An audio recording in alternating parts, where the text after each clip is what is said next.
부동산 시장 양극화 같은 연병알 개 풀 뜯어먹는 헛소리에 아직도 놀아나는 분들이 계십니까? 초원에 풀이 다 죽어서 토끼랑 사슴이 전부 다 굶어 죽어도 사자들은 끄떡없다며 배때기 기름칠하며 호위호식한다는 얘기를 믿는 겁니까? 지식은 검색이 아니라 생각으로부터 비롯되는 것입니다. 보고 싶은 것만 보고 듣고 싶은 것만 듣는 사람보다 표면에 가려진 진실이 무엇인가에 대해 진지하게 고민하는 대한민국 국민들이 더 많아졌으면 좋겠습니다. 저희 이나망TV가 앞장서겠습니다. 본격적인 이야기를 드리기에 앞서 주택공급이라는 원론적인 지점에 대해 짚고 넘어가겠습니다. 아직도 공급절벽 같은 절벽에서 밀어버리고 싶은 헛소리를 찍찍 해대는 쓰레기 같은 인간들이 많았는데요. 시장에 아파트가 공급되는 경로는 크게 세 가지로 나눠볼 수 있습니다. 허구한 날 읽어주고 월급쟁이 부자 만들겠다 속삭이며 떴다방업자들의 대변인 노릇하는 가짜 전문가 유튜브 채널에서 아주 그냥 좋아 죽겠다는 얼죽신, 바로 신축 공급이 첫 번째 방법입니다. 우리 빵현미 누나가 입 한 번 잘못 놀렸다가 평생 박제가 돼버린 명언 중에 명언. 아파트가 빵이면 밤을 새서라도 만들겠다는 그 말처럼 아파트와 빵이 만들어지는 과정은 분명 다릅니다. 빵과 달리 아파트는 수요가 공급을 만듭니다. 그러니까 건설사 입장에서 생각해 봤을 때 눈에 불을 켜고 집을 사겠다는 사람들이 많아져서 물이 줄줄 새고 벽이 갈라지게 만들어도 비싸게 팔아먹을 수 있겠다는 확신이 들면 그때 아파트 공급이 늘어납니다. 반대로 분양이 안 될 것 같으면 아파트를 짓지 않습니다. 회사가 망할 수도 있기 때문입니다. 일산 두산 위브더제니스 미분양 폭탄을 맞고 두산건설이 상장 폐지된 것만 보더라도 쉽게 알 수 있는 대목인데요. 즉 공급 부족은 결국 집을 사겠다는 수요, 매수 심리가 작살났다는 것의 반증이라는 사실. 다시 말해 공급 부족은 사실 수요 부족입니다. 두 번째로 아파트가 공급되는 경로는 매물입니다. 건설사는 새 아파트를 팔지만 기존 주택 보유자는 헌집을 팝니다.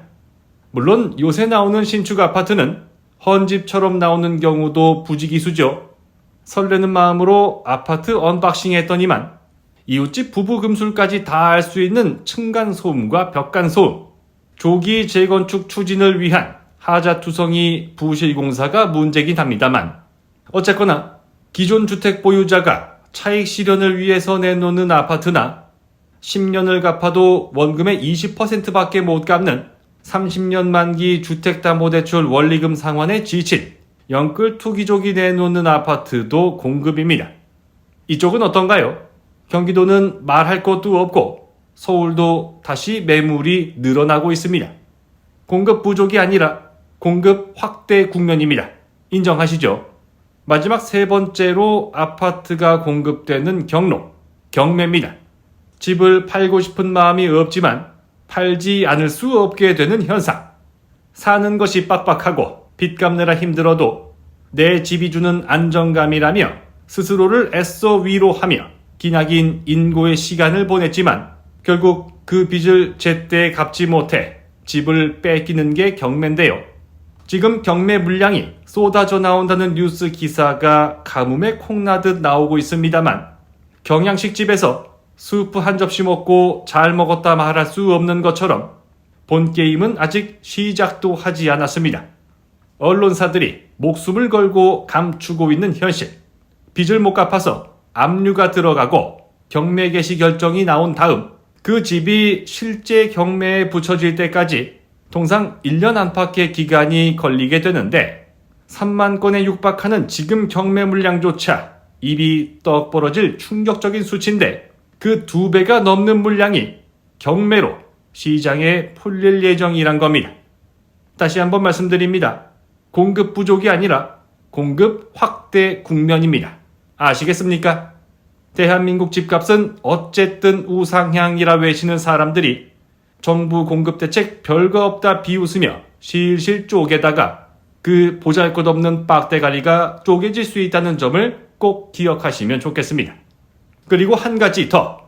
사상 초유의 경매 폭탄과 함께 미분양 아파트 할인 분양에 나서는 건설사 또한 늘어날 가능성이 농후한 상황입니다. 그럼 이럴 때 꼭 나오는 뉴스가 있습니다. 할인 분양 아파트를 비싸게 호구 잡혀 분양받은 사람들이 아파트 입구에 드러누워 이사 못 들어오게 막고 우리 아파트의 품격을 떨어뜨렸다며 거품 물고 악을 쓰지만 결국 건설회사 찾아가 비싸게 산 만큼 내 돈 돌려달라 애걸복걸한다는 내용인데요. 지난주 2+1 행사 상품이라길래 아싸리 외치며 사왔던 냉동만두가 이번 주에 가보니 1+1 행사 상품이 됐다며 한 봉지 더 내놓으라 마트 입구에 들어눕는 행태와 다를 바가 없었습니다. 아니, 그럼 반대로 내가 5억 주고 산 아파트가 2년 뒤에 10억으로 올랐더니 건설사 직원이 찾아와서 선생님, 사실 이 집은 10억짜리 집인데 저희가 너무 싸게 팔았네요. 죄송하지만 5억 더 주시죠. 이러면 그렇군요.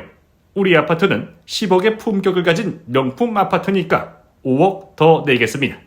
이럴 겁니까? 자본주의 시장 원리 그리고 적정 가치에 대한 분석 능력 결핍으로 인해 파생되는 이러한 문제들이 뉴스 기사로 자주 등장할 거란 전문가들이 늘어나고 있다는 점 알아두시기 바랍니다. 서론이 너무 길었습니다. 알만한 분들은 다 아시겠지만 오늘 영상을 통해 살펴보고 계신 곳은 강남 3구 다음이라는 마용성, 그 중에서도 맨 앞 글자를 담당하고 있는 마포구입니다. 최근 이곳에서는 당분간 집값이 올라가긴 글러먹었다 판단한 사람들이 빤스런을 하고 있다는 정황이 포착됐는데요. 20억을 넘보던 아파트 가격이 10억 붕괴 조짐을 보이고 있는 것이었습니다. 참고로 마포구는 크게 3개 구역으로 나눌 수 있습니다. 마포대로를 중심으로 하는 마포구 동부권은 대중교통 여건이 가장 좋고 용산구와 달라붙어 있으며 집값도 제일 비쌉니다. 그 이름도 유명한 마레프, 마포 레미안 푸르지오가 이곳에 위치하고 있습니다. 그리고 서교동을 중심으로 하는 마포구 중부권은 술에 취해 빤스 벗고 거리를 활보하는 젊은이들의 성지, 홍대 상권을 중심으로 하기 때문에 주거지역으로서의 기능은 가장 낮습니다. 그리고 난지도 쓰레기 매립지를 공원으로 탈바꿈하며 신분 세탁에 성공한 마포구 서부권은 상암동을 중심으로 정주 여건 자체는 꽤나 훌륭하지만 전 국민이 미쳐돌아 눈깔 뒤집혀 내 집 마련 환장했던 2021년 그 뜨거웠던 여름에도 15억 클럽 가입에 실패했다는 트라우마를 이겨내지 못하고 있는 상황인데요. 그런데 강북 최초로 평당 분양가 5천만원 시대를 열었던 마포자이 힐스테이트 라첼스가 아직 입주를 1년 반이나 남겨놓은 가슴 설레는 상황 속에서 국평기준 27억 6천만 원까지 갔던 딱지값이 20억 밑으로 떨어진 겁니다.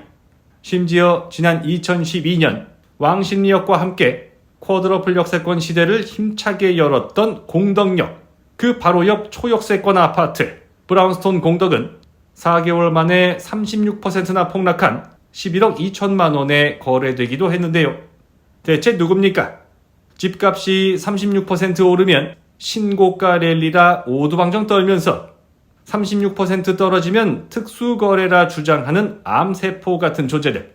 신고가 거래 후 취소 계약이 급증하니 전수조사해서 싹 다 잡아내겠다. 립 서비스만 우라지게 해대면서 실제로는 잡아내지도 못하고 허공에 삽질하고 국민 혈세 월급 받아가는 빡대가리 공무원들 싹 다 잡아다가 일주일에 한 건도 못 잡아내면 3기 신도시 공사 현장에 빤스만 입혀보내 공구리 치게 만드는 그날까지 이나망TV와 함께 해주시기 바랍니다.